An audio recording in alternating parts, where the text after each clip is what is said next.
2.5 years ago, the Matildas became Australia's favourite national sporting team. Their run to the semi-finals of the 2023 World Cup on home soil transcended code preferences, gender boundaries, and realistic impressions for most of the cultural impact that football can have in this country. The Asian Cup is, yes, a very different competition, but the opportunity for our Matildas to win over the hearts and minds of Australians all over again, and maybe even win a trophy, is just too tantalising to resist. It all kicks off this Sunday evening in Perth, and we can't wait on this episode of the Round Ball Australia podcast. My name is Lachie Avil. Joining me tonight is Matt Olsen in Perth, going to the game on Sunday evening when it all kicks off. The Matildas against the Philippines, Matt. It's all coming up quite quickly. It's very exciting. And how good is it to have the honour and the privilege of having another tournament on home soil, regardless of the context. Always a very, very special thing to experience and can't wait to get involved. I will just say one tidbit, my tournament branded scarf is not going to arrive in time for the opener, and that does make me very sad. Very sad indeed. Jacob Stevens, hello to you as well. The Matildas. The Matildas. The Matildas. Interesting cross. I could have picked one or the other. I clearly got stuck in the middle. Maybe that's a new thing. Who knows? The Matildas. I just got to stick with it now. Well, it can join the coefficient, right? I mean, because as we found out, that's not actually the term used by the AFC. So you've made up coefficient, and now you've made up Matildas as well. So I'm just making up words apparently, but I'm gonna go into it full first. The Matildas are back in town. We saw 2.5 years ago in 2023 just the amount of attention that fell on this team, and obviously, like any sport, like any football team, you win more, people pay more attention. And then, you know, in some of the windows since in these major tournaments, the Matildas haven't been doing as much winning. So maybe some of that fever is worn off. But to get them back on home soil, I know as soon as they play on Sunday night, it's going to pick up again. And the Matildas fever is going to sweep through. And I'm really excited for that change in, you know, from one side of the coin to the other. It feels like we're going to flip back to that kind of 2023 moment in time. It's kind of one of the few guarantees we have in football in this country that is, you know, when the Matildas are playing, people are going to get around them and they're going to support them. And, you know, we saw it in the lead-in as well. You know, they played in Adelaide and sold out Highmarsh Stadium, and, you know, that was just a friendly match. It was, you know, there's nothing much on the line there. Of course, the big news in that one was Sam Kerr getting some minutes and coming back into the squad and things. But no, I mean, it's always going to be good, and it's just nice to hear people talking about football in a positive light. And, you know, we're always, you know, talking about there's so many negatives in the game and things like that. But when the Matildas are playing, and when the Socceroos as well in the World Cup in particular, it kind of feels like it's this moment of just national pride, I suppose, where it's like, this is our team, and, you know, we get around them, and it helps that, you know, both teams, but particularly the Matildas, have been historically very, very strong. So, you know, this is, yeah, I liked your introduction, Lachie, where it's, okay, it's not the most grandiose silverware, but it is the chance to win silverware on home soil. And we've kind of, I think in the lead up to it, been billing it as such, that this is a huge opportunity to, you know, yes, the World Cup did a lot of really great things. This is a chance to kind of solidify that legacy. And if they can win the Asian Cup on home soil, I mean, that's something that you talk about for a long, long time, right? It only comes around once every, I don't know, however long it's going to be now before it's hosted here again. It's the kind of opportunity you don't want to squander. And I think, Matt, obviously it's fair to say that there's not the same intensity of conversation around the team in the build up to this tournament as there was, you know, during and in the, you know, stages after the World Cup. But I also don't think that's a bad thing. I think what we do a lot, especially when we talk about this team, is, you know, rightly or wrongly, we compare it to men's football, especially, you know, we just grew up in men's football. It's kind of what we're used to. But the audiences and the way that people interact with women's football is actually very different. And it's a lot of the time, you know, in stadium atmosphere, it's very family orientated and trying to get groups of people going to games. From a following along perspective, it's, you know, I think very reactionary. Like, we see things happen and then we react to those things. And that is not a negative. That is just a characteristic of what it is. So there hasn't been as much conversation in the build up, but I just don't think that's what we should expect either, because I think when that first game is played and everyone watches them on TV and all the stuff that comes out of that, it'll really build the momentum with this team as the tournament progresses. Yeah, and it's also the nature of the sort of AFC pecking order that things will be fairly processional in the way that they play out as well. So I think in terms of what we expect from the Matildas, we kind of have a bit of an idea going in. They are probably going to top Group A. You know, they unfortunately with the draw are likely to meet Japan in the semi-final and not a potential final, which is a whole other kettle of fish. But particularly on the squad, I find it a very interesting talking point because honestly, whether you're a casual fan or whether you're people like us that can talk about it to wear black and blue in the face, the Matildas are going through a really big transition at the moment. And for me, this tournament doesn't become about Sam Kerr being a legendary player again. It doesn't become about the Mackenzie Arnolds and the Hayley Razzos. For me, the emphasis should actually be on the Caitlin Torpies, the Holly Macks. Like, that there is actually a grounds for these women to really grow into being full-time Matildas. And when you've got a game like your group A game against Iran, where you really should be rotating some of those players in and letting them show their stuff.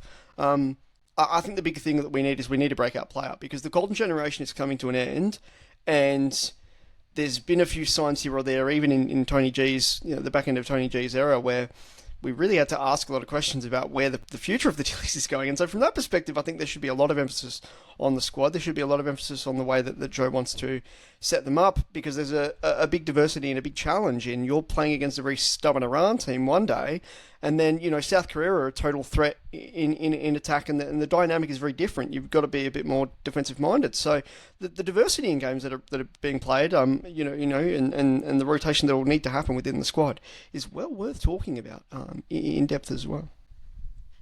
And it's not just the fact that we have all these new players that maybe need to be blooded in or something, Jacob, but the fact that this is a 12-team tournament. So you have your groups of 4, and then you have a quarterfinal, semi-final, and a final. A 6-game run in only 3 weeks. So you are playing 2 games of football per week all the way through. Like, even for a major tournament, that's fairly condensed, right? So this is a tournament, like we talked back when the Olympics were going on, and how narrow those squads had to be. It became a lot about versatility and picking players that could go in different positions. But this is almost a different style, where the squad is actually a little bit bloated, but because the games come thick and fast like that, you have to be wary of fitness as you build through as well. Yeah, and as Matt kind of touched on as well, there's going to be varying levels of intensity in each of those games as well. So what you're actually going to do is you can't kind of just have a normal, performance and then, kind of rest cycle and just go through that like you normally would, because, well, yeah, the intensity level of each game is going to be very different. Some are going to be much more physical than others and things like that. So that's the other side to it as well, where, that's, I suppose, the benefit of having kind of a bigger squad is that it's going to be used. There's not it doesn't feel like there's really any players that are just like tokenistic, just thrown in there because, it's a case of every player that has been picked in this squad, Joe has faith in, number one, but also is kind of thinking, I'm probably going to have to use them at some point in this tournament, whether it's just because of, fitness things, whether it's, they match up better against the opposition, whatever it might be. It's yeah, you're spot on, Lachie. There's a versatility requirement to it. So it's also going to be a bit of a test of Joe Montemuro's, managerial style as well, and how he's able to cope with that and deal with that. It's he's not had that with the Matildas so far, right? It's been a lot of this kind of just preamble, this build up into the tournament, but now all of a sudden it's okay, you've figured out presumably what your starting 11 you want it to look like, but it's how can you manipulate the squad and the players that you've brought along with you to actually continue to get results in games where you're going to need rotation. So it's going to be a test for him as well. So yeah, it's going to be fascinating to watch. And I also like that it's exciting that there's these players that are going to be coming through. You mentioned Caitlin Torpy and Holly Mack, Matt, that are like, we've seen how quality they are and how good they can be, and now this is their chance, right? And it's their chance on home soil. Like, you can't really write it better. If you wanted a transition moment for a team, it would be a tournament on home soil. Like, it's just coming together really nicely. So I mean, there's a lot of reasons to be really looking forward to the Matildas and their performances in this one, because it's going to be a real strong show of where they're at as a team in this transition period, how Joe manages these really difficult tournaments, and then it's for those legacy players that chance to go on and win a trophy. So it's just, there's so many great little storylines that go through and just kind of intertwine together, and it's going to make it a fascinating tournament. Right, Matt, I want you to walk us through game by game in the group stage. So for the Matildas, it's the Philippines, Iran, and then we finish off with that South Korea game. Definitely looking at South Korea as probably the biggest opposition in this group. But what can we expect from these teams in the first week and a half of the tournament? Well, we're not exactly unfamiliar with the Philippines, right? Like, we've seen a lot of them in recent years. Sadly, Serena Bolden, to the extent that she could have been around as a bit more of a senior figure this time around, unfortunately she's done her ACL. She's not part of the fold. But the familiarity of that team, I mean, it's a lot of those names that went and got A-League experience. A lot of players out of the American college system. You're talking your Savickis, your Jess Cowarts, Angie Beard. Like, it's a very familiar team.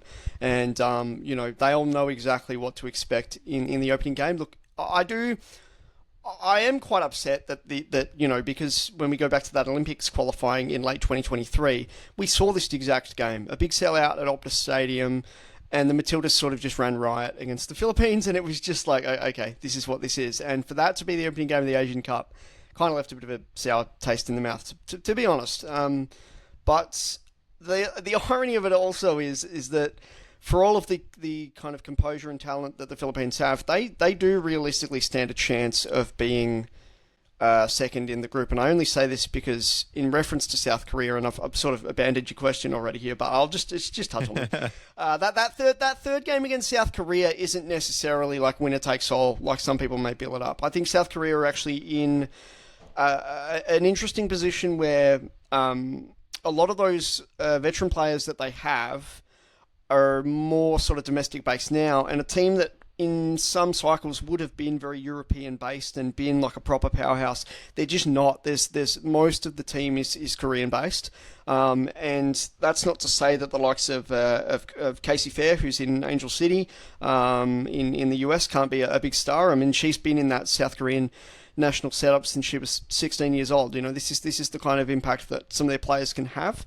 So I'm not completely poo-pooing South Korea's potential to maybe be a group winner, but I think that they themselves are going through a bit of a transition, and that ultimately means that Group A can have a bit of spice to it, and then there's Iran, and I think with Iran being in the group, again, we've already seen the exact game play out in Perth, right? It was all out defence, only a tight 2-0 win. The likes of Amy Sayer were kind of being blooded in that time, and yeah, look, it was a game where I think we just sort of knew exactly what we were going to get. Iran as a team, though, and again, for everything that's sort of going on politically in the country, Iranian women have really, really good access to football through the indoor game, and they have one of the best futsal teams in the world. There's a lot of very technically gifted players that are being blooded in, and BAM Khartoum, one of their biggest clubs, is consistently featuring and doing well at the Women's Champions League as well. So they're not pushovers, but they obviously are the top 4 team here, right? So, I think it's a very, very good mix of what you would want in a tournament scenario. But again, just with that sort of natural order coming into effect, it is a bit predictable and a bit processional. But yeah, look, I think again, the biggest thing is to just note that you would hope from a Matildas perspective, especially going into the Gold Coast for that Iran game second up, you want to see that rotation. It just has to happen. I know that a lot of people in the women's football community has been banging on about Jada Wyman finally getting her cap, and it's never going to happen, Matt. It's just one particular person I can think of. Look.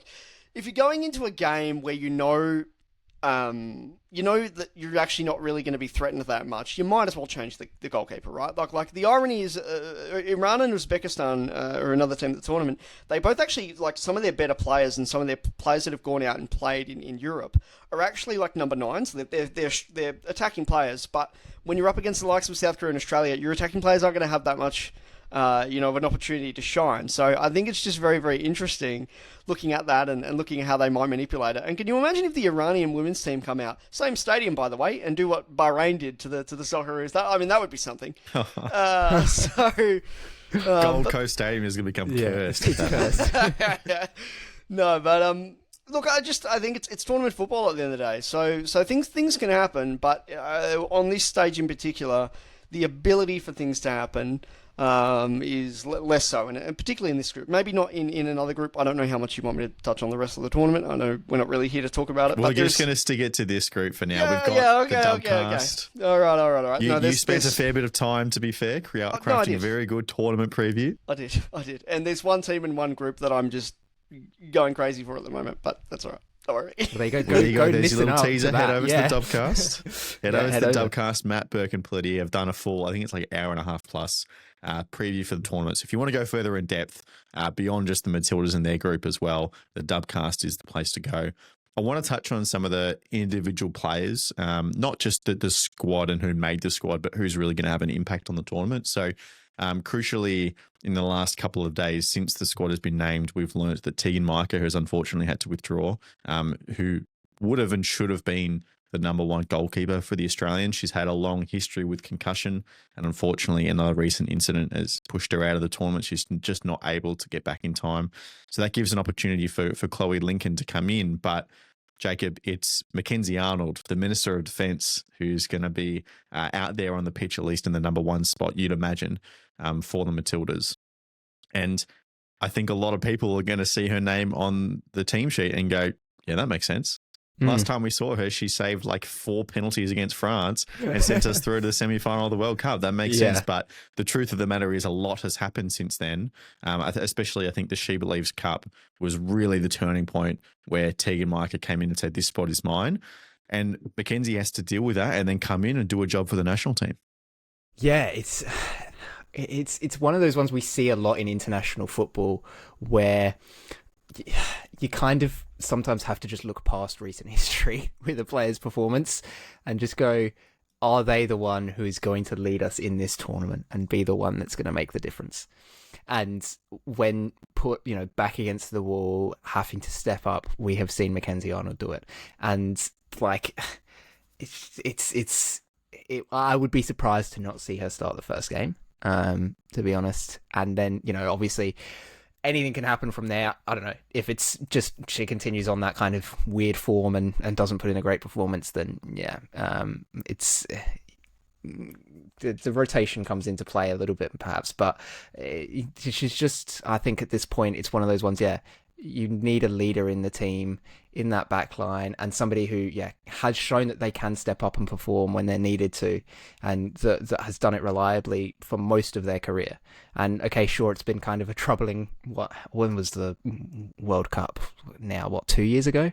2.5 years. Like, it's been kind of up and down in form and things for Mackenzie Arnold, but she's one of those ones that fans are just going to be, wanting to see out there. She's got that, I hate to say it, she's got that grit, right? that we're always talking about with Australian teams. Aussie DNA. That's right. And just kind of the ability to fight through things.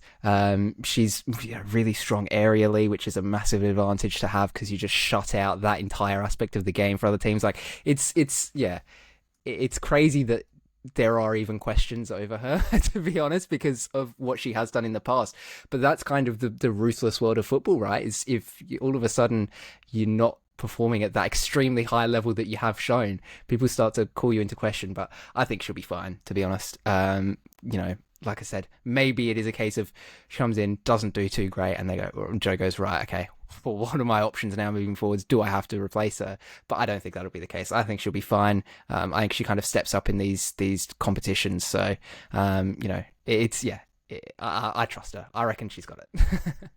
One thing that I'm really looking forward to in this tournament is seeing what the evolution of particularly of European football and the impact that has on some of our players, and really seeing that established core group of players playing at a really high level. I just want to see them dominate. I'm thinking of the likes of a Steph Catley at Arsenal, Kyra Cooney-Cross there as well, Caitlin Ford. They're the trio that I went to first, but the likes of Ellie Carpenter as well, who's gone from Lyon, who was 5 years ago definitely up there in terms of the women's football club in the world to be at, and now gone to Chelsea, very very successful in their own right. And I think the top of that list, which is going to get a lot of people very excited, Matt, is Sam Kerr. Back, fully fit. It's been a very difficult 2.5 years ever since the World Cup. She's been out injured for a long time. She's back playing regularly for Chelsea. She just scored in her most recent appearance as well before hopping off the plane. I wanna see Sam Kerr score goals. It's honestly as simple as that. I want to see Sam Kerr. I think everyone in lead their Australia does, country. Lachie. I think that's kind of Exactly. the top of the list is Sam Kerr score a lot. It's like right there. That's the top one. I want to see Sam Kerr score goals. No, I get it. I get it. There's obviously a lot of appeal. It just, to a lot of the wider community, and I get that, like, the tournament's main demographic are families and influencers, so who cares? Like, let's just get the backflips out and score 5 goals a game. Why not? I get it. I get it. I really do. But the game has to move on. You have to understand that when we were last in an Asian Cup final, well, not last in an Asian Cup final, but won the Asian Cup, the only Asian Cup the Matildas have won in 2010. She scored in that game, and that was 16 years ago.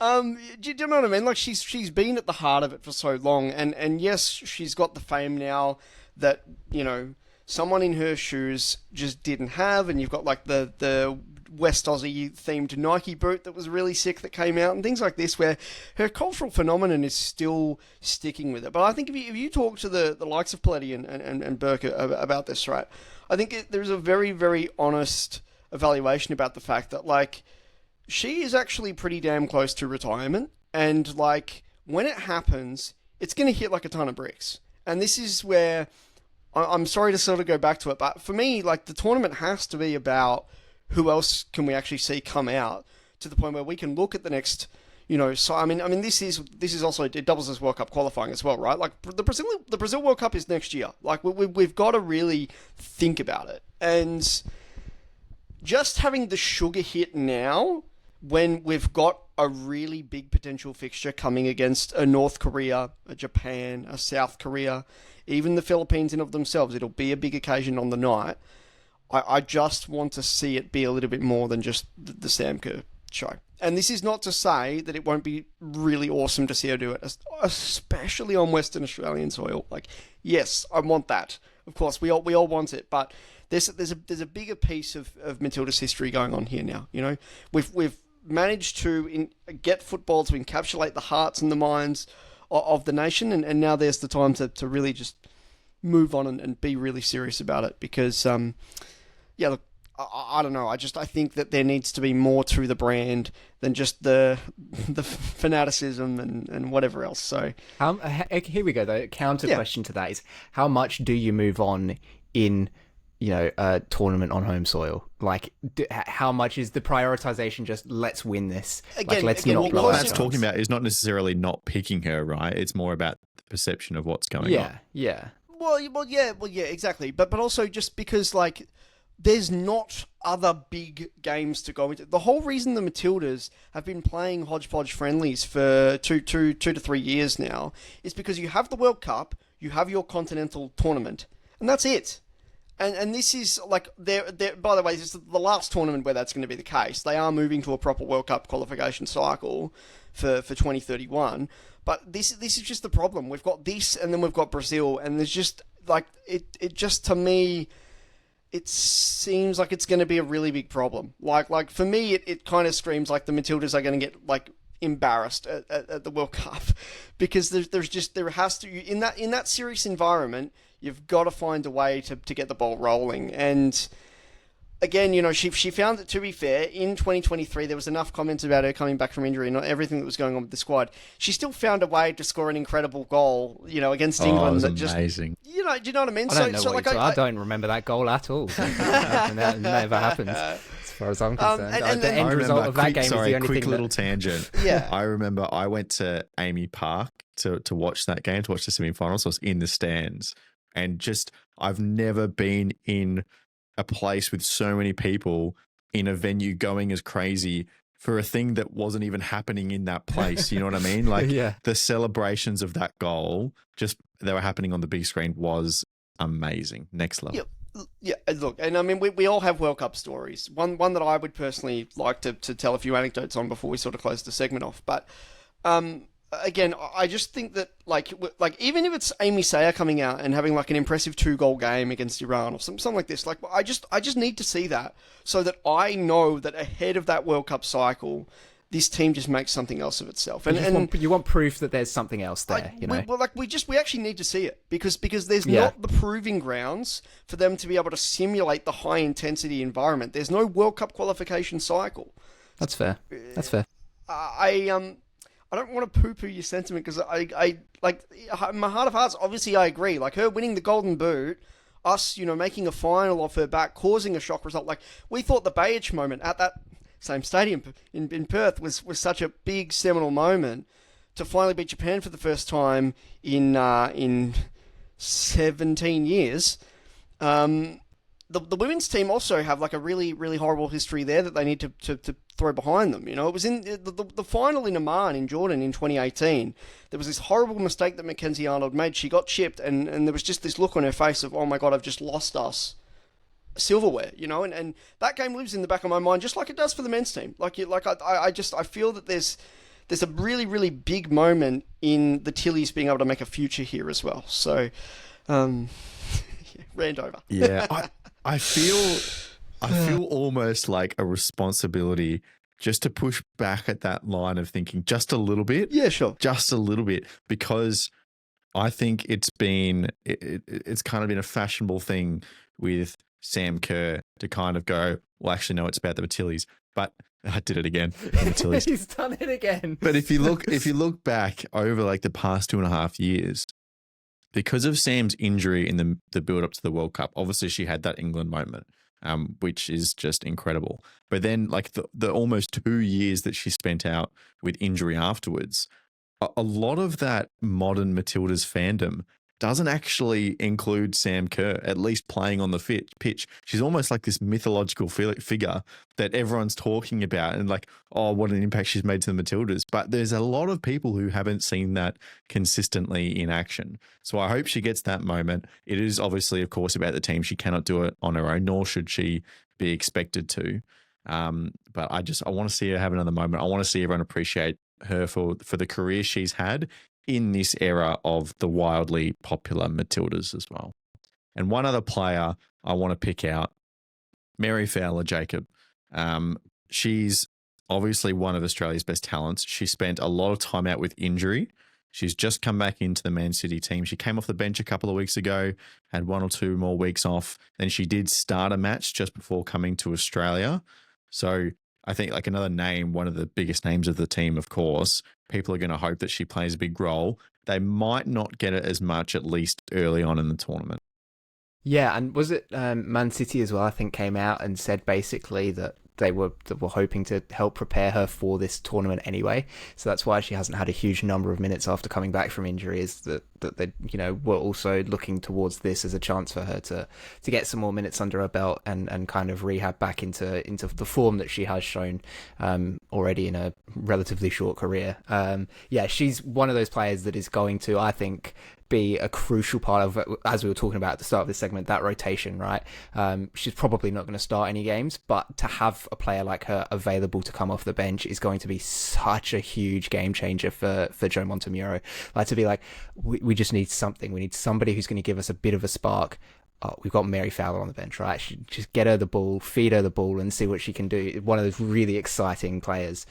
So I think that is kind of what we're going to see from her. And so it's going to put her in that position, I think, maybe a few times of needing to be the difference maker in a deadlock, or, Australia are under the pump and they need somebody to come in and do a job. And there's going to be a lot of responsibility falling onto her shoulders right off the back of a pretty serious injury, right? So it's going to be, it's going to be a lot of asking for her to do, but it's also a case of Joe backs her, right? Otherwise, she wouldn't have been picked, right? We know the talent that she does have. We know she can do that job. So it's going to be really exciting to see her coming back into the fold as well.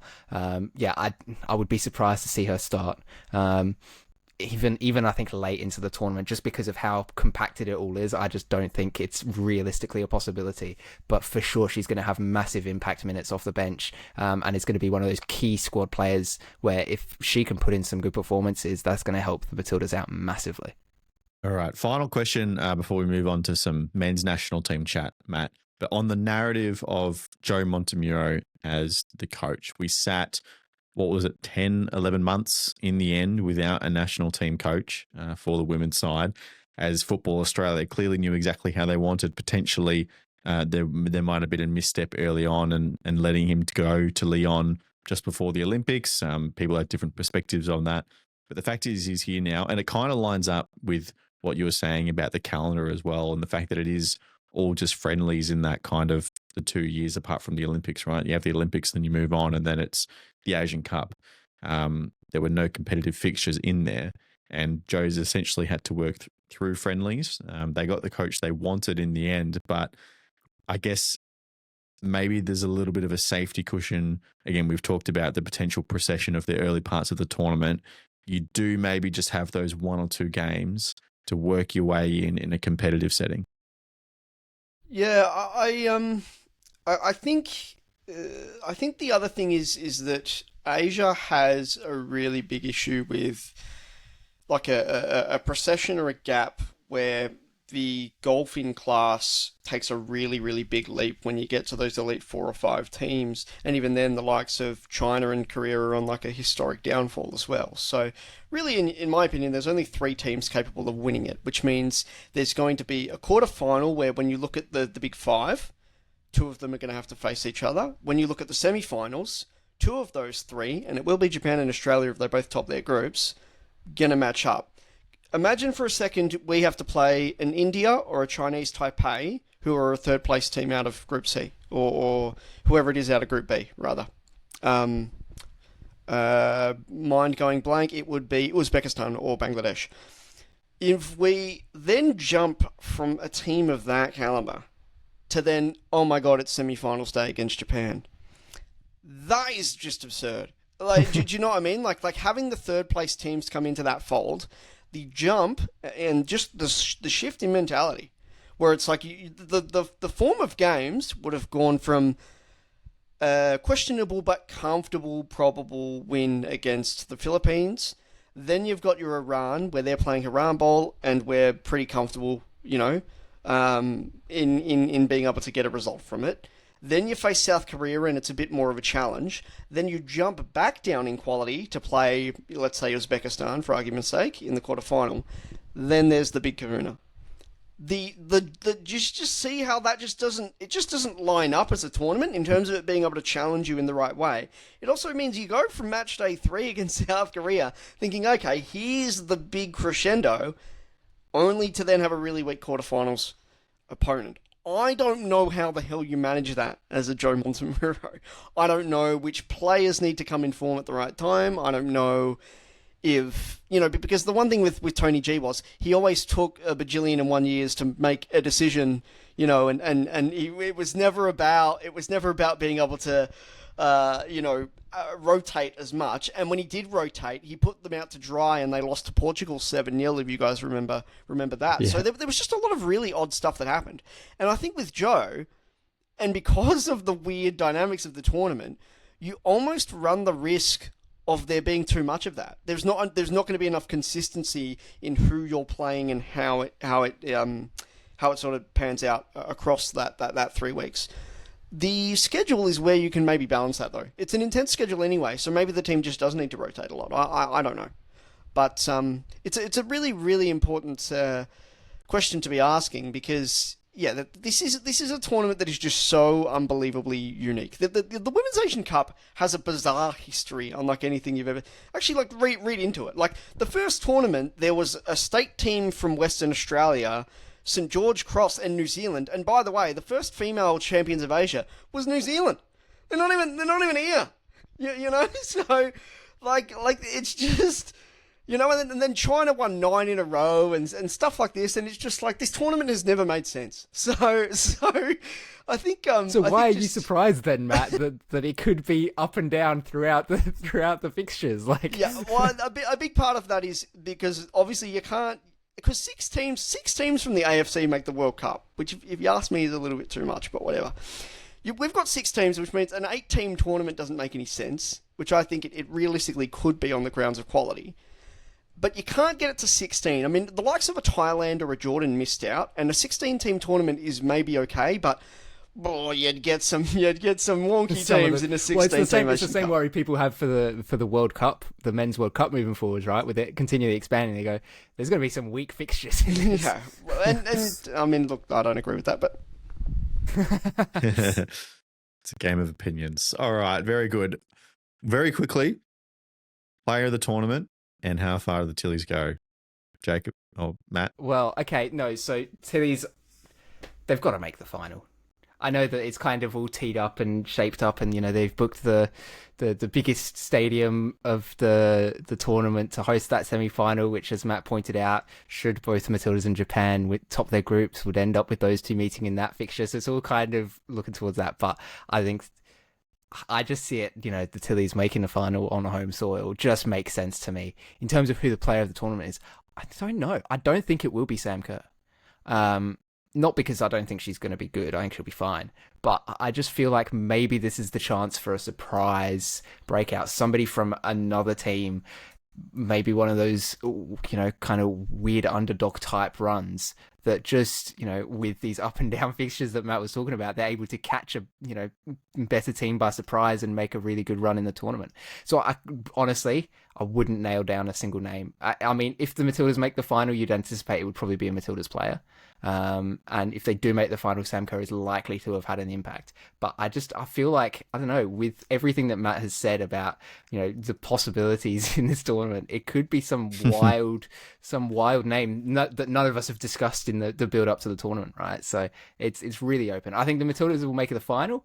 In terms of who's going to win player of the tournament, I could not tell you.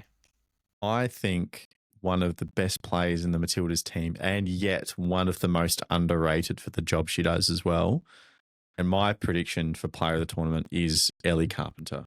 Yeah, I that's a think good shout. she is a very, very good fullback, and especially it'll be interesting to see how she's used with Joe in these competitive matches. But if you allow her to get forward, and particularly inside the field as well, she can absolutely kill teams by arriving into areas late and just being that extra number. So that's my tip, and screw it. I'm saying the Tillies are going to win the whole thing. They're going to go and lift the trophy. Obviously slightly emotional, but look, if they get past Japan in that semi, I think that's the big game. If they can do that, I think they carry it forward and win it. So that's my tip, Matt. Yui Hasegawa for player of the tournament. I'm sorry, I'm just telling you facts. It will be a Japanese player. Facts don't care about your feelings. Yeah, that's it. Sorry, guys.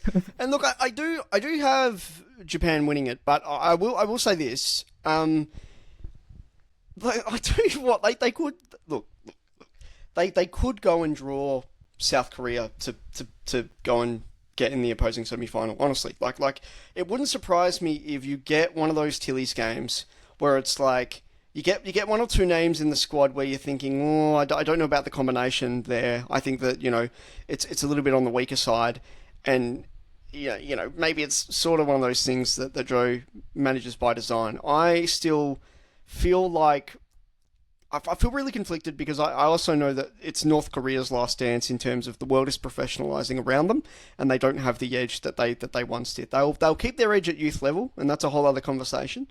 But I'm thinking an Australia versus North Korea final in Perth could happen as well.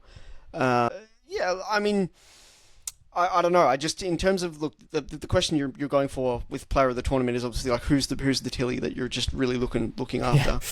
Yeah. And that's where, again, when you put yourself in a do or die situation, I know it's crazy to say, but would it be Macca's time to just be on that stage again? Look, and I tell you this. Think about the way that like Tim Cahill didn't have to have the most glorious club career, but he still got us in the the playoff against Syria. That was him. Jedinak, was on the injury bench more than he was on the pitch for Aston Villa, and he came out and destroyed Honduras. That this is it. Like, I don't actually think the player needs to be in the most glorious position. They just need to find a way to be able to be on that stage, be given the platform, and the time will be right. I mean, that's what Sam Kerr literally did against England. And when you were sort of initially having your conversation about Macca, Jacob, I just immediately thought of Guillermo Ochoa, the famous World Cup legend who played like 6 World Cups in a row. And there's jokes about him literally like having his body frozen and coming out of a vortex because like has he actually ever had a club career? He hasn't, but he's been at World Cup after World Cup after World Cup after World Cup. And like He's just a total legend, and there is no reason why, especially in a game where we're up against it, be it against North Korea, be it against Japan, whatever the situation be, and Mac Arnold will just come out and make 3 or 4 just of the most amazing saves you've ever seen. 60,000 people in Perth or 80,000 people at Olympic Park going absolutely berserk, and that'll be the moment. So, and you know what though? Looking again at that, I referenced the 2018 final. What a spiritual moment to see the woman that failed on that stage, then 8 years later, be the one to win it. So, yeah, I don't know. I think that's a pretty good shout. All right, very good. There you go. There's your Matildas preview for the Asian Cup. We'll be tracking along with some of the Matildas games, of course. But if you want full in-depth coverage of the tournament, go over to the Dubcast, watch Matt's preview with Paletti and Burke that they did the other day as well. And they're going to have as much as possible daily episodes going up, tracking the tournament. So it's very exciting. But what we're going to do to finish off today is we're going to bring back the next edition of the Socceroos tier list, the squad tracker, who's going to be on the plane. And Matt, you get to act as our kind of audience insert here as I explain the rules to you, so you know what you're doing as well. But basically, this is where we left off. I'm bringing it up on the screen here. So we've got 5 tiers.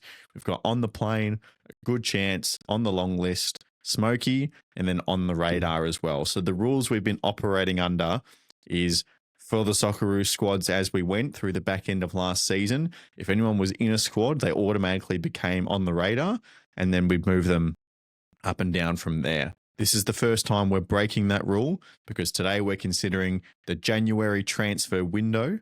And moving some up and players up and down, depending on how they've been going at their club the last few weeks and months, and also some moves that players have made, and sometimes just interviews as well for one player in particular that may spur up some discussion as well. So the rules for this episode in particular, Matt, you're an individual who we've all had one particular player that we put our stamp of approval on. So I think, what was it? Christian had Chakati. I went with Geordie Boss. Did you go Paul Izzo, Jacob? I went with Izzo, yeah. You went with Paul Izzo. So we're going to, at the end of this episode, we need you to name one name that you're putting on the plane from the list that aren't there. Okay, that aren't there. Because I was going to say, like, the one Socceroo that I've kind of built an obsession over, and it's so tragic, was Lewis Miller. I got asked by someone to name like my top 30 players across Asia, and there was some freaking names on there that you guys wouldn't have heard of. And like I needed to put some token Aussies in there, and I thought Matt Ryan's in great form, with Levante, and you just had to put Lewis Miller in there. I think he had a great start at Blackburn, and look, here he is on the tier list right at the top there. So really, really tragic for him. And also, do I see Christian Valpardo at the bottom of the screen there? You do. Okay. Let's lead off with him there since you brought it up. Well, no, I just, you guys are not going to get this reference, and I do apologise. I'll make sure that Antonis Pagonis sees this, and all the front page football boys, but don't call him 3 times. All right, cool. Just wanted to get my reference in there. Thank you. You're going to have to clip that up and send that to them, Matt, because that's not happening from us. Okay, well, let's actually a couple more rules just to make sure it's really clear. The whole on the plane thing, we've put players up progressively, and once they're on the plane, we can't take them off. So it's a very permanent decision. And at the end of this episode, you have to name one particularly for you, but as a group, we have to collectively move one player up there as well. Okay. But we also have to take one out. As you mentioned, Lewis Miller, the one exception that we have made is obviously injuries. He's done, an Achilles tendon. He's out for, a long, long time, very unfortunately. So Lewis Miller, very sad. He is coming off. And the other one that injury-wise that we have to talk about is Craig Goodwin. Yeah.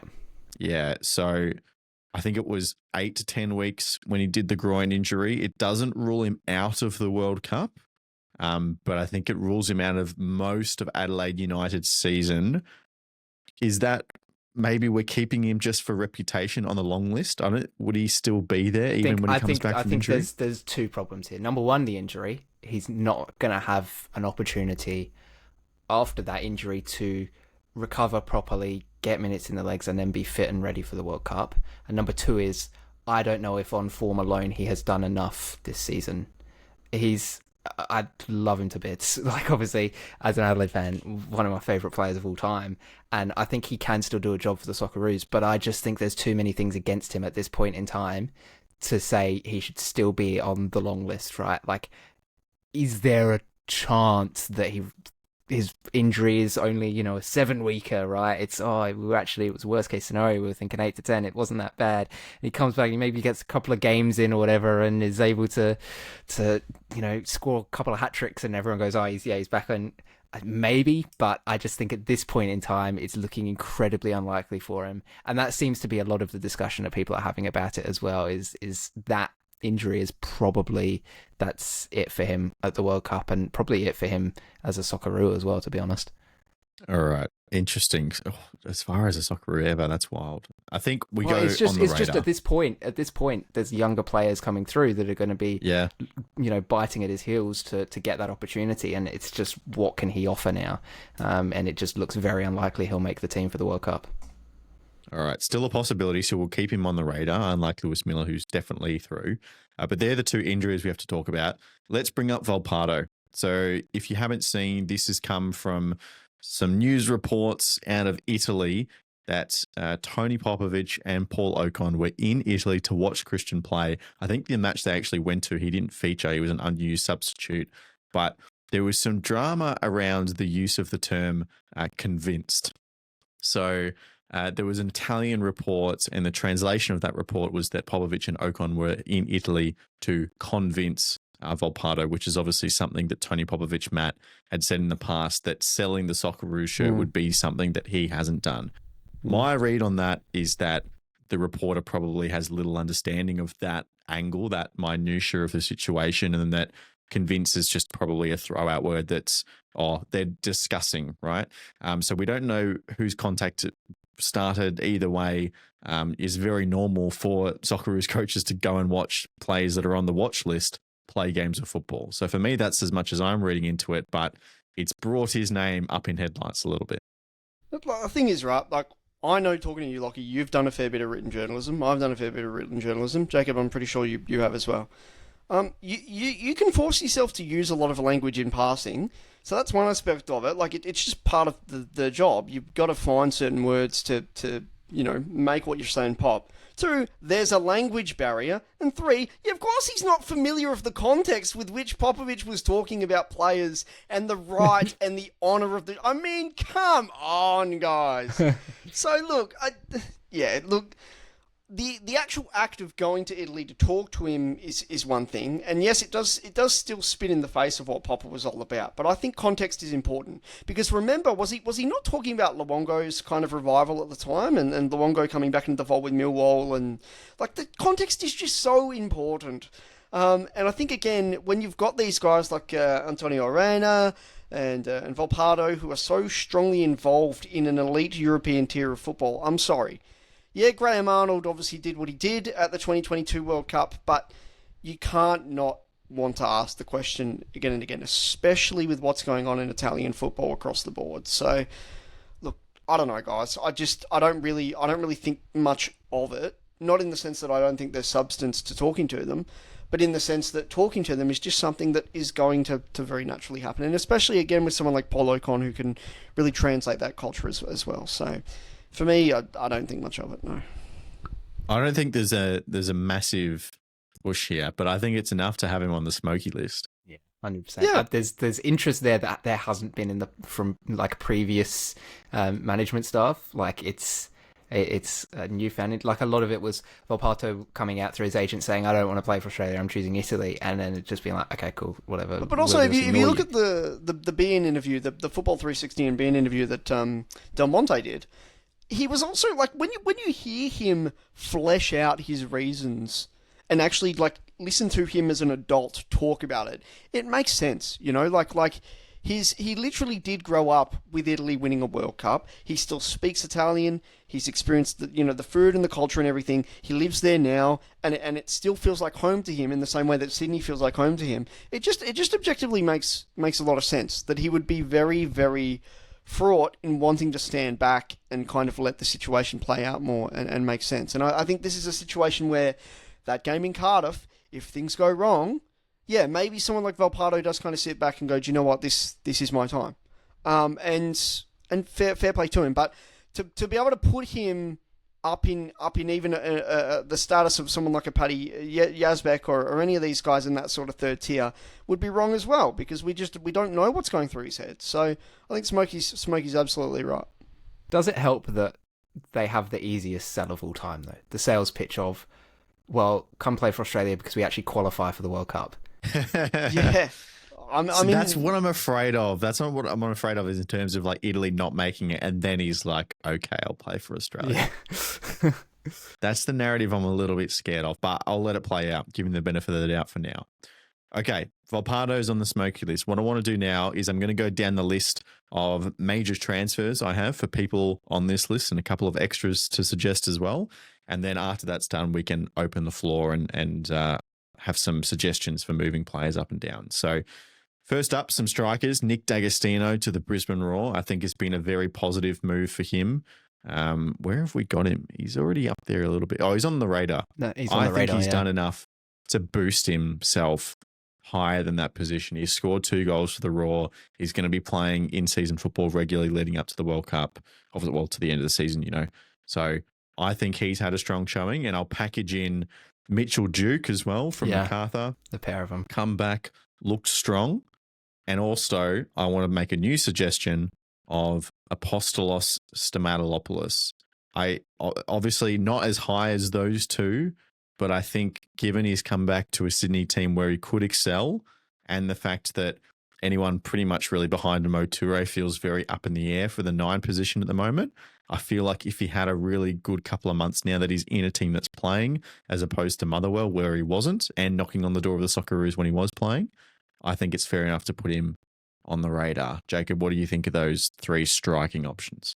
Yeah, I think it's difficult to say anything more for AP, to be honest, until we actually kind of see him contribute in a meaningful manner for Sydney, because it's a very recent transfer, so he's not had that opportunity. But the other two, Mitch Duke and Nick D'Agostino, have looked a step above, kind of the rest of the players, both in their respective teams, but also the opposition. Like, D'Agostino's back to doing what he does, and just like terrorizing A-League teams. It's every time you see him on the starting lineup, you just think, oh, he's going to get a goal here. He's going to end up on the score sheet or do something crazy. And Mitch Duke has been super consistent for MacArthur so far. So I think for the pair of them, it's absolutely. I'd be moving Mitch Duke up to good chance. And Daggers, I don't know how far you'd move him up. Would you move him to the long list, Lachie? I'd definitely have him in Smokey, but I don't know if the long list is maybe just a bit too much of a jump, where you're looking at the other players in that kind of thing. Is he quite at that? Is he at that point of being in contention to compete with guys like Kai Rowles? Like, what do you think? Yeah, no, very strong thoughts. I'm thinking match day 3 in San Francisco. You are going to want to impose on a team like Paraguay with a very strong figure like a Mitch Duke. You like the similarities with the Tunisia game, with which he succeeded in 2022, become fairly apparent. Paraguay are a very defensive team, and I think where D'Agostino's physical assets really spring out, especially with a bit more, first team football with Brisbane Roar under his belt, I think he essentially just forms as a like for like, but is a younger version of Mitch Duke essentially, and I think he could really force a lot of problems for a Paraguayan backline. So I feel like I actually do want to pop him up quite high. I think he's someone that I've always really rated throughout his career, just in terms of those attacking players, I think it's a really good jump. Sorry, I'm talking about D'Agostino. Yeah. Sorry, D'Agostino. Yeah. Yes. Long Surely list. you'd also I think be he's moving definitely Duke up though, Matt. Surely you're pushing Duke up with how he's performed for MacArthur coming back to the league. I'm even of the mindset that D'Agostino can be the Duke-like figure, is what I'm saying. Interesting. Yeah. Wow. I don't think I still think Popper would go with Duke over Daggers at this point. The moment, but don't forget, even the game that Duke scored against Saudi Arabia, he wasn't supposed to be in that squad. Yeah, he was that's a late true. injury replacement. Yeah. So there's so many elements there. I think he's only been there for a couple of games as well. We're going to have another episode after the March window, of course. So obviously we can still move these guys around. So I think we're happy leaving those two on the long list for now. But the other striker who's definitely making waves at the moment, Mohamed Toure, his move to Norwich in the Championship, scored 5 goals in his first 3 I'm sorry, games. Lachie, I'm just going to interrupt you. He's got to be on the plane. He has to be on the plane. He is the Socceroos' best number 9. And there is no question. The thing was, can he do it? At a consistent level in clubland? Yes, he can, because he just moved to the Championship and he's making it look easy. Also, this spells the one thing foreigners have been saying about us for 10 plus years now is I understand Australia's physicality, I understand their quality, I respect their quality. Where the hell do the goals come from? And that's it. He's we were actually kind of showing it somewhere in clubland. So Jacob's completely spot on. All right, I think Mo Toure is our episode pick. Going on the plane. Sure. Congratulations, Toure. You're on the plane. You're on the World Cup. He's been pretty close the last couple of episodes as well, but I don't think anyone's quite pulled the trigger on him. But I think with that move to Norwich and how well he's been playing, even when he's not scoring, he's getting assists and he's creating chances and he's hitting the post twice in the same game and stuff. He is on fire at the moment. So I reckon the last window we were really close between him and Aidan O'Neill in terms of who was going, and his club form absolutely just tips him over. All right. A goalkeeper that I want to talk about very briefly, Tom Glover. I think the race for the Socceroos' third goalkeeper is really up in the air, and we can talk about Patrick Beach in the same moment as well. I think Beach has actually slipped down in terms of form in the A-League in the last couple of months, and Tom Glover, the big issue with him was that he just wasn't playing football, right? He was a pretty clear number 3, but he wasn't playing football. He's made the transfer over to Japan. Of course, this is the 100-year Vision League little in-between tournament between their, leagues starting back in the different calendar slot. But he's playing for RB Amija. He's played 3 games so far, 3 wins with a clean sheet. I think it's worth just kind of bumping him up to the long list. I don't know if he classifies as a smoky, not really the right profile, but I think Beach and Glover both kind of come together in this long list area is my pitch. Yeah, Beach has definitely come down a step. I'm happy with that. I think that's pretty spot on. All right, Matt, some defenders as well. Milos Degenek, who we've got up in the good chance category. He's made the move over to Cyprus with Applewell. We've got Jason Geria, who's re-signed with Nagata in the Japanese kind of 100-year Vision mini-league thing in the long list. And then we've got Kai Truen as well. It depends whether you want to put him in defender or midfielder, but we've got him as a smoky as well. The move to New York City, he started the first game of the MLS season. And I understand you want to make a new suggestion to the list as well. Yeah, someone else that started in the MLS, Lucas Harrington at the Colorado Rapids. Only 18 years of age, but someone whose senior career clearly puts him into the Baltic category. Very much firmly on the radar. No, smoky. Okay. Firmly smoky, like a barbecue. Okay. Look, to recap as a whole, though, I think Degenek's form in a place like Cyprus, his whole career, he's been in the fold of being a really solid international player. But he's ended up in some really bizarre scenarios in his club career. It's Milos Degenek was starting in the Champions League for Red Star Belgrade today. Fancy that, And so I think a place like Cyprus actually really kind of fits him. I think his career is just going to find him where he's able to get game time and get consistent game time, even if the level isn't as high.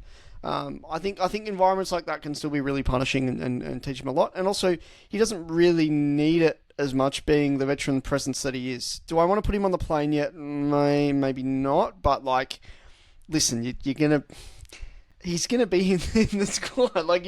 You can just sort of bet on it. So I don't know. It's one of those ones. We gotta play the game. Yeah, we gotta play. Yeah, all right. We gotta have the conversation, I guess.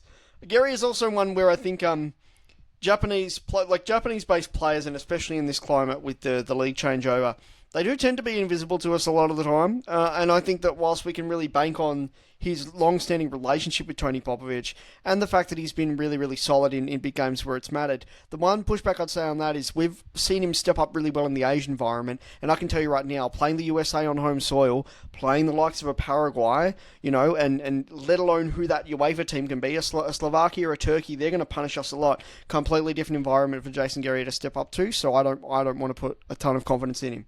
Kai Trewin, I kind of want to look at the situation and say, yes, that you've made the step up, but are you even more out of your depth? And so, again, there's going to be a fearlessness in Harrington where Trewin's been through all of the youth setups, and I think he's been there, done that, but he would still strike me as the kind of player that wouldn't be able to push up to that level. I think you'd almost get a bit more confidence in a Harrington because there's just a lot of that fearlessness where he's going to go out and play at his level. He's already made the jump, like it's nothing. In Colorado, of all places, that'll feel very familiar to that Western Hemisphere environment. And I know, Trewin's also in the MLS as well. But the individual quality with Harrington right now, the individual confidence, I think, maybe even puts him ahead. So, but I think Degenek is really just the big name right now. How can he not be? Just on the resume alone. Yeah, I think Degenek would be very unlucky to even miss a starting 11, to be honest. The only thing I can think of is Harry Sutar coming back fit and absolutely killing it in the couple of months in the lead up. He's still having a lot of trouble with injury, hasn't featured in the Socceroos squad in a long time, which is why you don't see his face on the list. We'll wait until he returns and plays some games until we talk about him. But Degenek is going to be there. We're playing the game. We can only do one per episode, so he's still hanging on that kind of good chance slot. Well, Matt has the opportunity to, give him his passport. Matt has the opportunity. You can bring that up whenever, by the way, if we talk about the particular person you want. But Degenek is good. I think Guerrier stays in his place. I have really high raps on Trewin.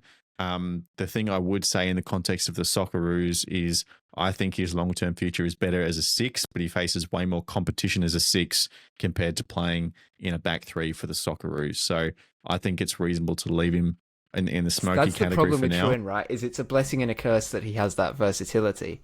But then it's, he's being used in different roles everywhere he goes. Was kind of a little bit critical at times of the way Vidmar used him at City. I didn't think that it necessarily suited the skill set that he has and the, kind of the makeup of the rest of City's squad and things like that. So it's kind of, he's a victim of his own quality in a way because he's able to play in a few different positions very capably. So of course he's plug and played all over the shop. He can play kind of on that right hand side of defense as well in a back 3 and things like that. So it's just, it's really difficult for him, and that's kind of maybe actually hurting him a little bit because it's actually which position is he going to be picked in?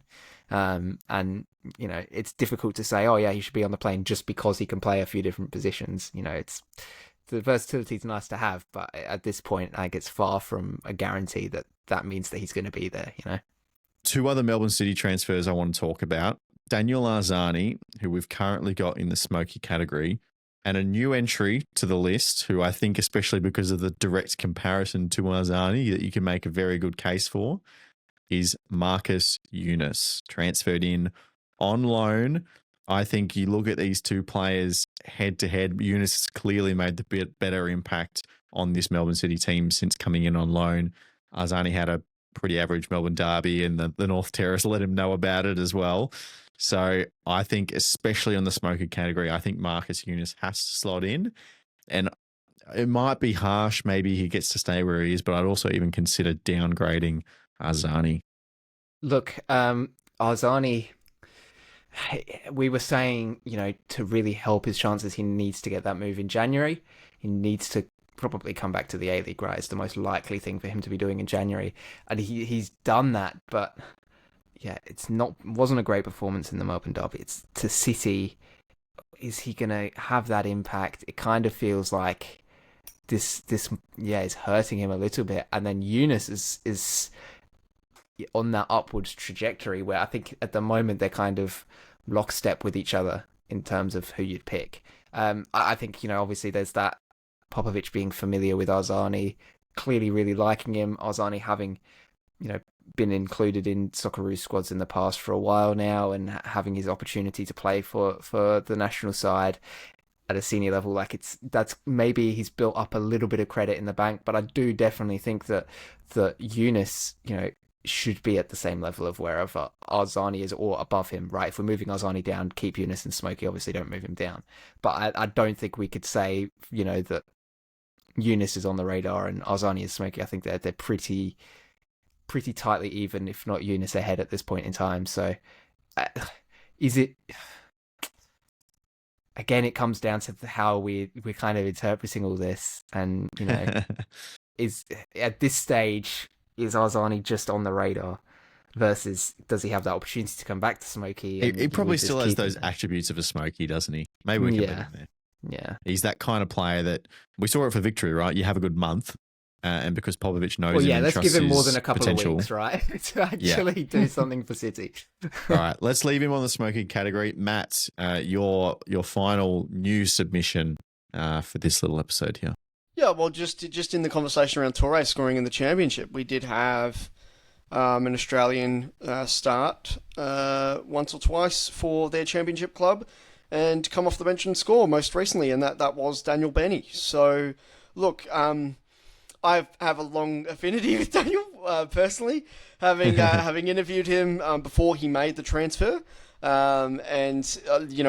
his one season with Perth Glory was phenomenal. So hard for me to not just say that this is like 250% vibes.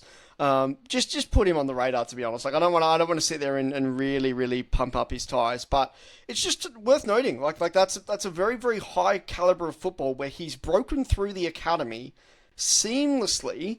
Made a starting debut, started a couple times, and there's high quality Moroccans around in that team.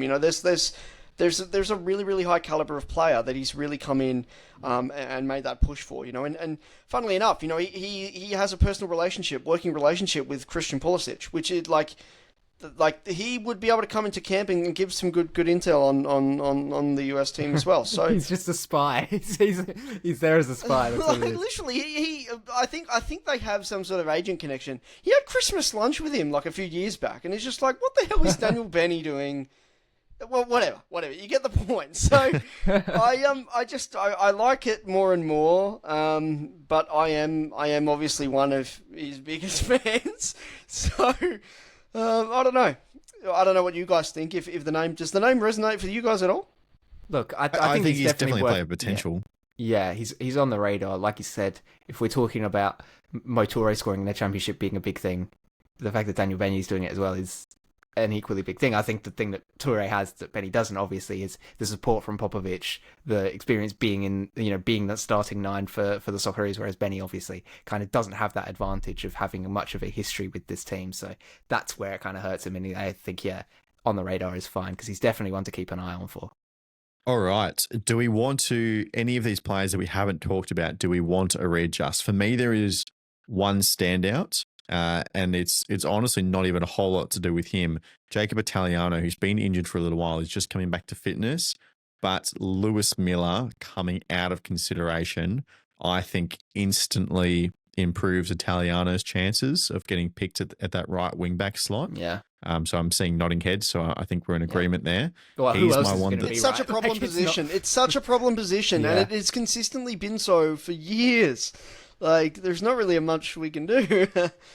All right. Lewis Miller, any suggestions off the cuff for some other changes before we get to Matt's on the plane pick to round out this episode? Obviously, we can't move him up, and I wouldn't want to, but I will say Riley McGree has been doing very, very well for Middlesbrough. Yep. So he's one that, perhaps come the end of this March window, we are looking at moving up to on the plane because he's definitely the one face.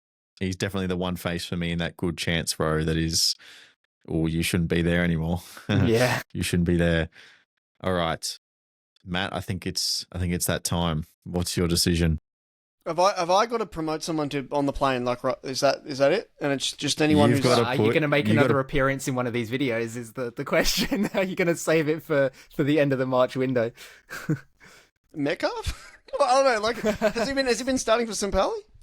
No, he hasn't. To be fair, you weren't around when we decided the stakes for this competition. We have put him in a tough spot here. Let's be honest. We have. Yeah. So the whole idea is that we put our personal stamp of approval on one player, and if you get it wrong, Well, I don't know what the official language was, but it was something like you have to. We're going to get punished. It was worst the ball knowledge. least knowledgeable person at Roundball Australia on your Twitter bio or whatever. Yeah, Oh, Twitter bio. Okay. I'm sorry. This is way too high stakes, and there's no options. You can't make me do it. There's no options. We've taken away all the good. Surely Ryan McGree. No, he's been killing it. Or you could, okay, well, you can come back after the March and that's window. the thing is, this injury rule as well applies to your personal pick. If your personal pick gets injured, then that's okay. That's fine. That doesn't. And I think that's the thing that's holding McGree back.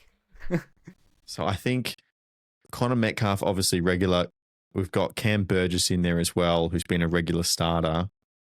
Martin Boyle, Vibes manager, Ryan McGree, obviously killing it. You could go your Duke angle. Patrick Yazbek has been a favoured deputy in that kind of sixth position as well. I'll just rep. I'll rep my WA boy, and I'll say it because I do think that positionally things will go right from here. I'll say Burgess.